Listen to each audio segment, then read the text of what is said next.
Hey there, word detectives. Have you ever wondered why the English language can be so tricky sometimes?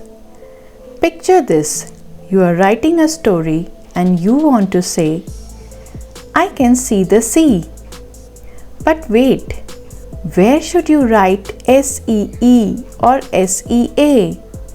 I mean, they sound exactly the same, but they mean completely different things. Welcome to the amazing world of homophones. Words that sound the same but have different meanings and often different spellings too. Today we are going to become homophone experts together. We will discover what homophones really are, explore many fun examples, and play some awesome games that will help you remember them forever.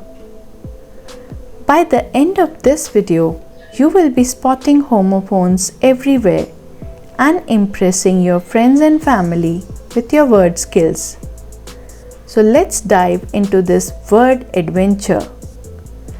Let me start by explaining what homophones actually are in the simplest way possible. The word homophone comes from two Greek words, homo, which means same, and phone, which means sound. So homophones are words that have the same sound when you say them out loud. But here's the catch. Even though they sound identical, they usually have different meanings and often different spellings too. Think of homophones as identical twins who look the same but have completely different personalities. Let's start with some of the most common homophones that you probably use every day without even realizing it. A super common pair is there and there. The first one tells us about a place, while the other one shows that something belongs to other people. That is their house over there. Can you hear how they sound exactly the same when we say them? Let's try another fun example. Flower and flower is what we use to bake cookies and bread, while the other flower is the pretty colorful part of a plant that bees love to visit. I baked a cake with flour and put flowers in my hair. They sound exactly the same, but imagine if you tried to bake a cake with flowers instead of flour. Let's explore night and night. The first one was a brave warrior in shining armor from long ago. The other night is when the sun goes down and the stars come out. Knight rode his horse at night. Both words sound identical, but one fights dragons and the other brings sweet dreams. It's a tricky one. Right and right. The first right can mean the opposite of left, or it can mean correct. The second right means to put words on paper with a pen or pencil. Write your name on the right side of the paper. Now let's look at break and break. The first break means to damage something or to take a rest. The second brake is what stops a car or bicycle.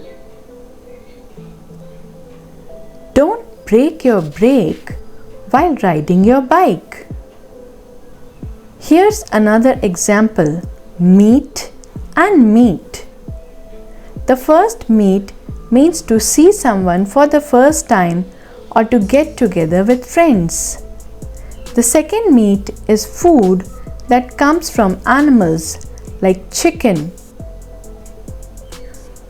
He will meet his friend at a restaurant that serves meat. Let's explore tail and tale. The first tale is a story. The second tail is the long part that sticks out from the back of animals like dogs and cats. Most animals have a tail, and even a tail can tell a tale.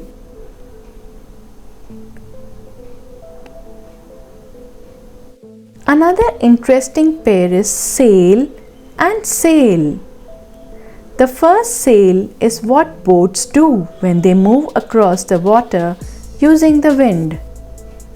The second sail is when stores offer things for lower prices. You might buy a toy boat on sale and then sail it in your bathtub. Now let's talk about sun and sun. Your sun would be your male child. The sun is the big bright star that gives us light and warmth every day. The sun shines on every son and daughter in the world. Let's explore blue and blue. Blue is what happened when wind moved strongly or when you blew out birthday candles. The second blue is a beautiful color, like the color of the sky on a clear day. The blue balloon blew away in the wind. Another fun example is 8 and 8. First 8 is what you did when you had food in the past. The second 8 is the number that comes after 7. You ate 8 cookies at the party. Now let's look at hole and hole. The hole is an empty space or opening in something. The second hole means complete or entire. The whole donut has a hole in the middle. Here's a pair that's really cool. Hour and hour. An hour is 60 minutes of time. The second hour is belonging to us. We spent our whole hour playing games together. Some fun activities to help you remember homophones better. Activity number 1 is called homophone storytelling. Try to write a short story using as many homophones as possible. Here's an example. Once upon a time, there were 2 knights who wanted to write about their adventures during the night. See how many homophone pairs we used in just one sentence. Activity number 2 is homophone drawing. Draw pictures of homophone pairs side by side. For example, draw a flower next to a bag of flour, or draw the sun next to a picture of a sun. This helps your brain remember the difference between words that sound the same. Activity number 3 is homophone memory cards. Make pairs of cards with homophones written on them. On one card write meat and on the other write meat. Mix them up and try to match the pairs. This is like a memory game but with words instead of pictures.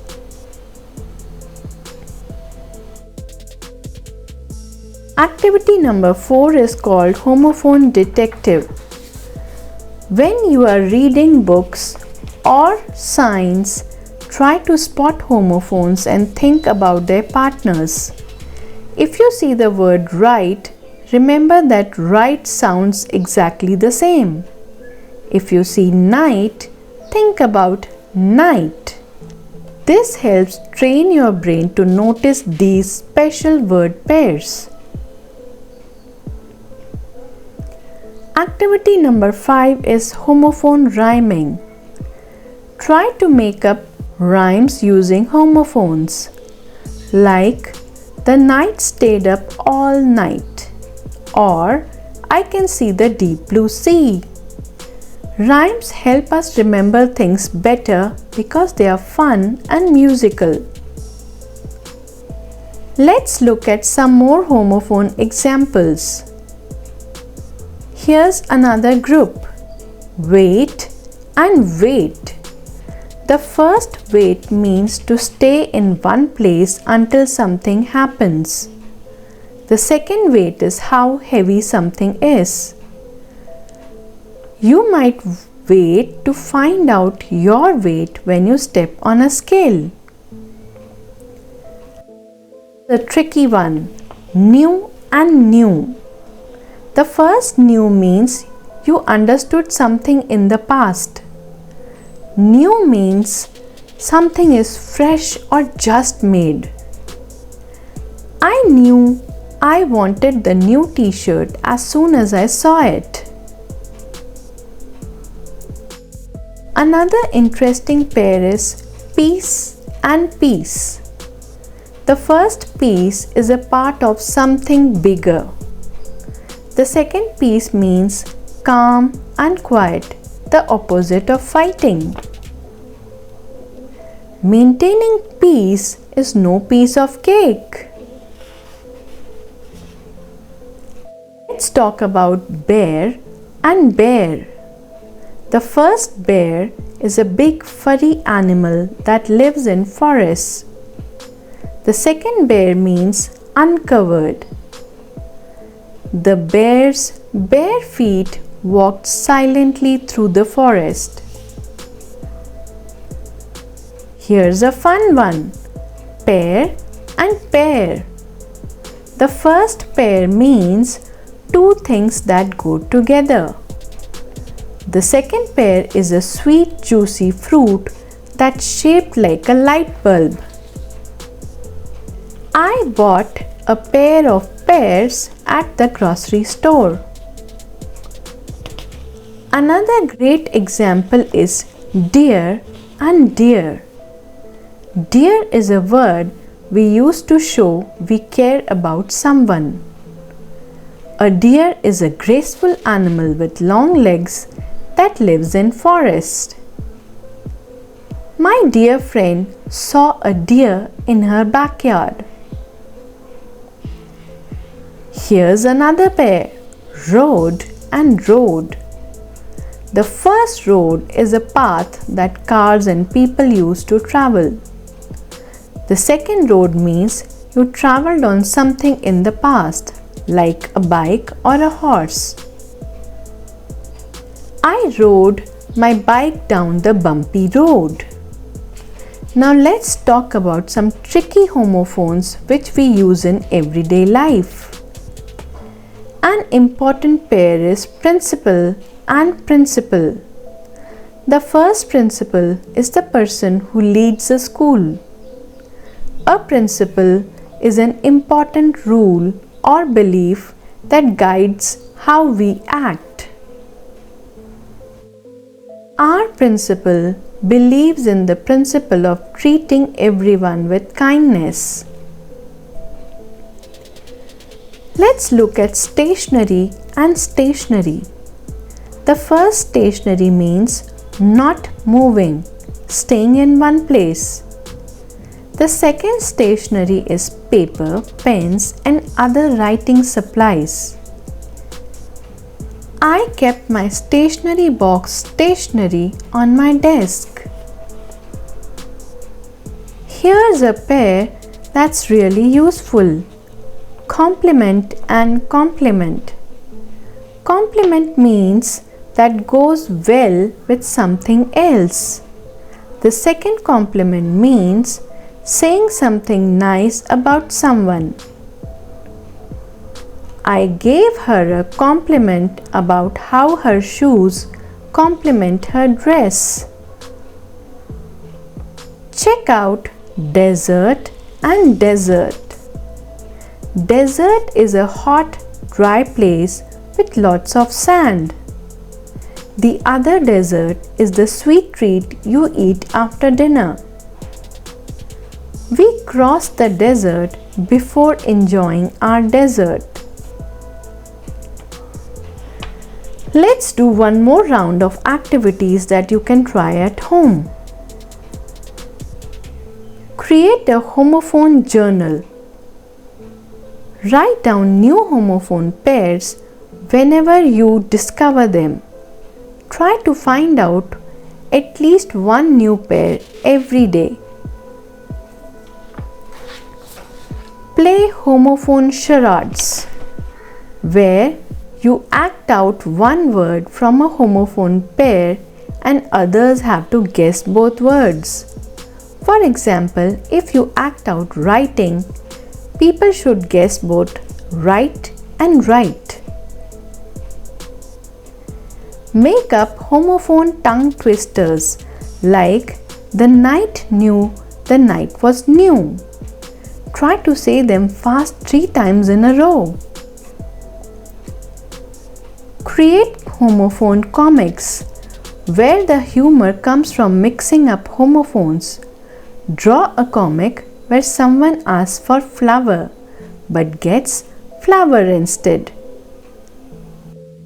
Challenge your family to homophone battles, where you take turns saying homophone pairs. See who can come up with the most pairs in 1 minute. Do you know more homophones? Share in the comment section. Others will also benefit from your knowledge. If you liked the video, please give it a thumbs up and share it with others. Subscribe the channel for more such content. That's all for now. Until next time, goodbye and do take good care.